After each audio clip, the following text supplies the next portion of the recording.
Luton deserves better. It definitely does. Can I quickly give you the trucks here? Yeah. Make sure booty. MashaAllah. Take my one. Khalid from the bank. No, take my In one. London to do Piers Morgan. Okay. I left him bleeding on the floor. It'll take a week to put him back together again.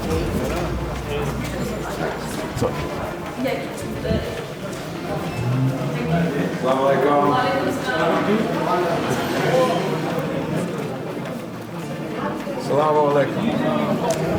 How you doing? Very nice to see you. Assalamu alaikum. Imam Mufti Khalid. Very good to see you again. How are you? Assalamu alaikum. How are you, my dear brother? Another mosque. MashaAllah. Your manzara tonight.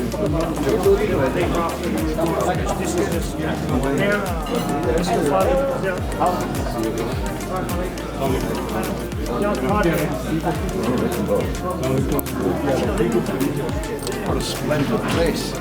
Very nice. Assalamu alaikum, brother.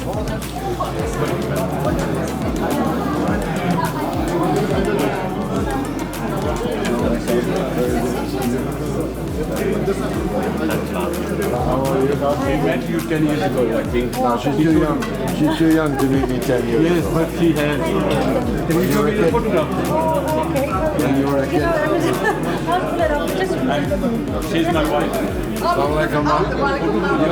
You're his better half. Yeah, I was like, Exactly. hello George, how are you? What a nice turnout. Watford, we've got a great base there, really great base. And a great candidate. And Candidate's outstanding. people love the leader. I have to find him and get some pictures with him. Thank you, you George. so much. Thank you. Of course I will. Good evening. I just found out that somebody was coming to Luton, and I thought I have to be here.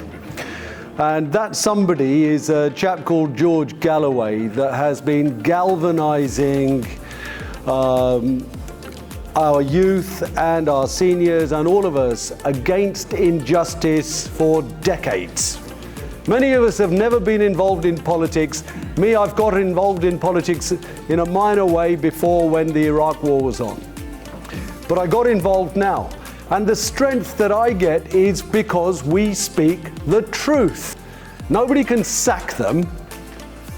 We don't have employment security, but they do. They vote to scrap child benefit, but they get a 6K dependence allowance. They scrap London waiting for those people that commute into London, but they get a London allowance. So you can see the duplicity is there inherent, and nobody can sack them. They have complete employment security, and in 5 years they will get 50 years worth of their normal income. Now, is that person going to listen to you, the constituents, or the political masters who put him in that place, or her in that place? The hospital was declared unfit for purpose 20 years ago. And it was decided that it needed 200 million to build a new hospital. A little later, they said 300 million. Then they said there was no money. There wasn't that 300 million. No 300 million. It's now been 20 years. No 300 million to save people in Watford's lives. But what did they do with our money? They spent 50 to 80 billion on foreign wars, killing poor people in faraway countries that we have no beef with. That's what they did. Why are we here today? Well, we've got to say no more. No more. There is no place in any society for private monopolies to gouge out of our pockets. There is no place for careerist, corporatist MPs to legislate to make us poorer and poorer and poorer and become debt slaves. You will not make debt slaves of our children. This is why we stop now. That's why we must carry the Workers' Party banner forward. Thank you. Maulanas, Imams, distinguished elders, brothers and sisters, Assalamu alaikum wa rahmatullahi wa barakatuh. I'm necessarily brief because of the advancing prayer time, and because I have 200 miles to drive to Rochdale. I'm so proud of all of you, and so proud of our candidates who have spoken so powerfully and who put this event together in this splendor, this beautiful banqueting hall at such short notice.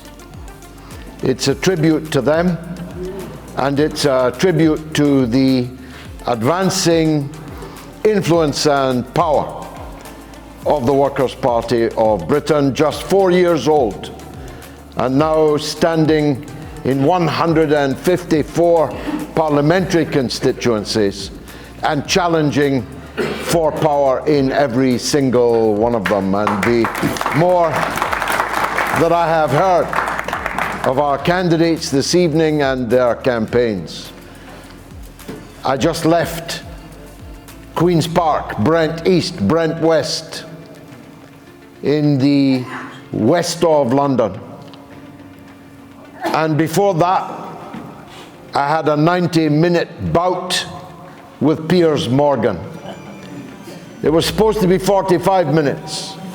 He extended it to 90 minutes because he couldn't get on top of me. And when you see it tomorrow night, you'll see that I left him bleeding on the floor at the end of the event. Because we speak the truth. As our Watford candidate said, it's not difficult. I could speak the way I speak. I spoke the way I spoke in the Senate because I was speaking the truth. I didn't need notes. I didn't need an auto cue. I didn't need briefing. You know, they say that a liar has to have a very good memory. But when you're speaking the truth that you lived, you don't need anybody to advise you on what to say. God spoke through me that day, I believe. God gave me wings that day, and it will live forever. Listen, Mahallah, if I die right now, you'll remember that speech in the US Senate forevermore, and your children and your grandchildren. And as Dr. Yasin said in that splendid oration, wallahi, if you were watching my videos, you watched them very well, I must say. That was a brilliant address. How wonderful it would be. How wonderful it would be for him to be sitting next to me in the House of Commons, both of us rising to give Keir Starmer the kind of treatment I gave Piers Morgan this afternoon. How wonderful that would be. These people have taken you for granted as voting fodder for them. Isn't it time you put your own people in? Isn't it time people that look like you, speak like you, feel like you, isn't it time for them in Parliament? Rather than these charlatans who take your votes and then demand that you make an appointment to see them. I want to say one word more before turning to Gaza. I could not believe my ears when I saw the video of Keir Starmer today attacking the Bangladeshi community. Not once but twice. He attacked them by name. What did the Bangladeshis do other than loyally support Labour, generation after generation, only to see themselves on TV being spoken about as if they were illegal aliens arriving on the beach? The Bengalis are the hardest working people in Britain, working till 2 o'clock, 1 o'clock, 2 o'clock in the morning they get home. The people in the kitchens, waiting on the tables. They've built a multi-billion-pound industry in Britain. They've made more contribution to the economy of Britain, head for head, of any population in Britain. And then they're getting attacked as if they were some kind of dirt that we have to sweep off our doorstep. I echo the point. No self-respecting person of Bangladeshi origin could possibly give a vote to Labour in any constituency after what has just been done to them by Keir Starmer. When Britain arrived in Bengal, it was the richest place in the world. When Britain left Bengal, it was the poorest place in the world. You don't have to be Einstein to work out what happened in between. The British owe the people of Bangladesh big time. Time is running. I've been involved in the Palestinian cause for 50 years. Don't tell the wife, she thinks I'm 45. 50 years. 50. That's how I know it didn't all start on October the 7th. Piers Morgan repeatedly tried to fix our conversation today on October 7th. But I said, what about October 6th, 5th, 4th, 3rd, 2nd, 1st? Every October, every year. Every year since 1948. He said, well, it was the biggest single loss in a single day in the whole conflict. I said, only if you believe the blood of Israelis is more valuable than the blood of Palestinians. Because I was in Beirut in 1982 when General Sharon massacred 3,865 women and children. All the men had gone on the boat to Tunis under an agreement signed by the American Secretary of State. The fighters all left Beirut, leaving their women and children behind to be massacred, thousands of them in a single day.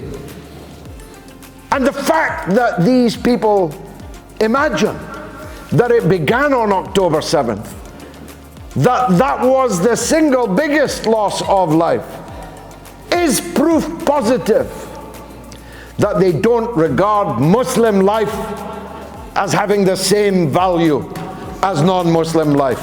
And they prove it over and over and over again. They proved it in Iraq. They proved it in Afghanistan.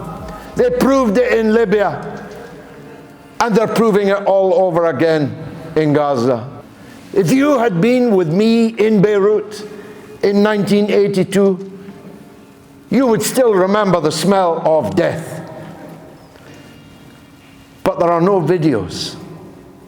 Now, even our children are watching. Other children being murdered and mutilated. I saw a video of a dog carrying a baby in its mouth, dead.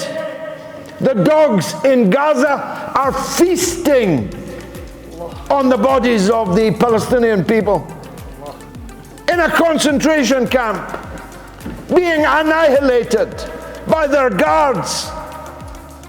And we've still got politicians talking about Israel having the right to defend itself. Still, Labour politicians are programmed, they must say it. All of them, they must say it. Israel has the right to defend itself. It's the Palestinians that have the right to defend themselves and to rise up against those who murder them and have murdered them and driven them from their land. I said to Piers Morgan multiple times today, see if he edits it out, if somebody arrived and stole your home and drove you into a tent in a concentration camp somewhere, how would you feel about them? Would the day come when you said, okay, it's your house, it's no longer mine?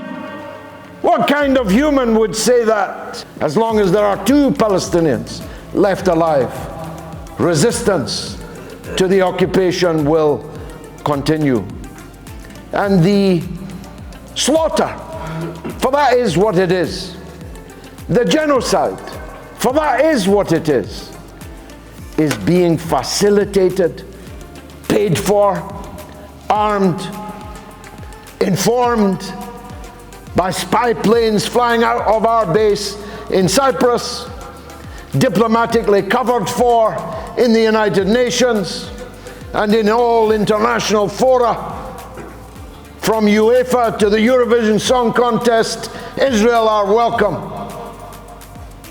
Well, our country is up to its neck in this, not just because of what it's doing now, but because in the house that we three, inshallah, will be sitting in July, in the very building we'll be sitting in, is where the entire Palestinian disaster was drawn up.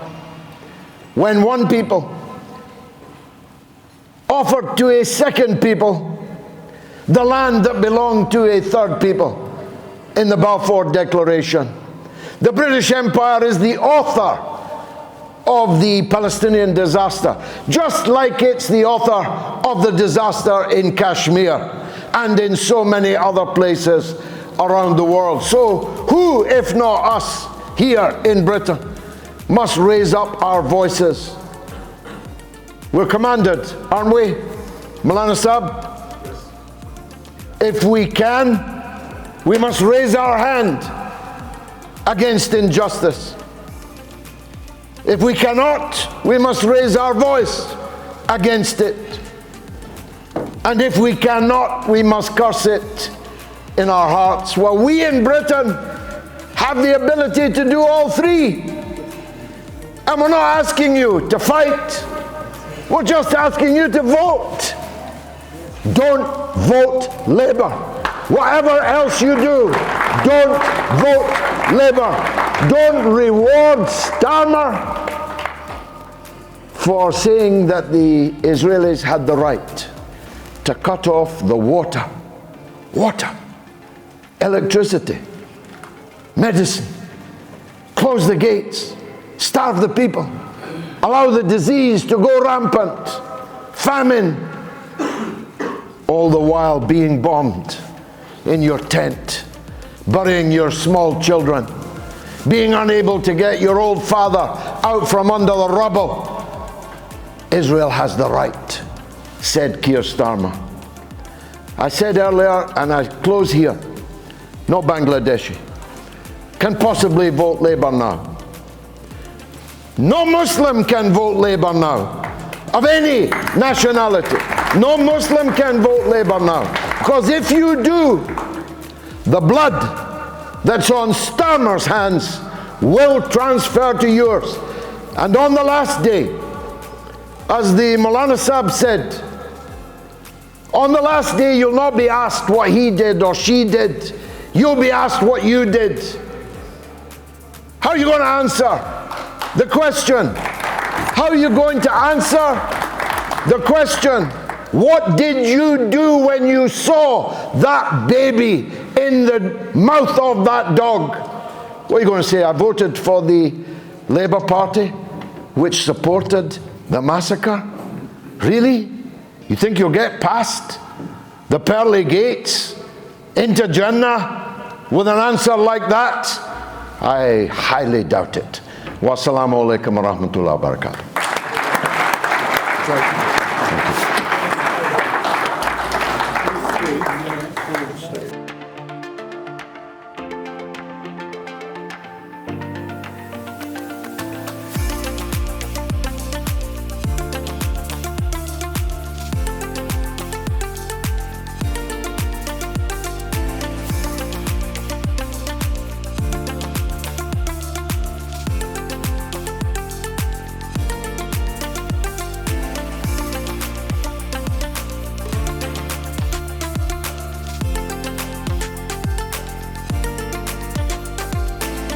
Well, I'm here with my brother Khalid, who made an outstanding speech this evening.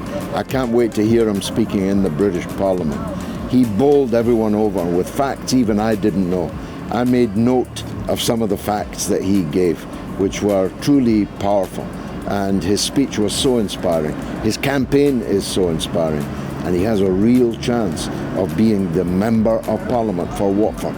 Wouldn't that be something? I'll tell you this, it would be a parliamentary upgrade, because I don't even know who the MP for Watford is. And I've been in Parliament for 37 years, so that just goes to show. But everyone will know if he is your MP after the 4th of July. Trust me on that. You're dead right. They call him the Invisible Man. What's his name? Don't know.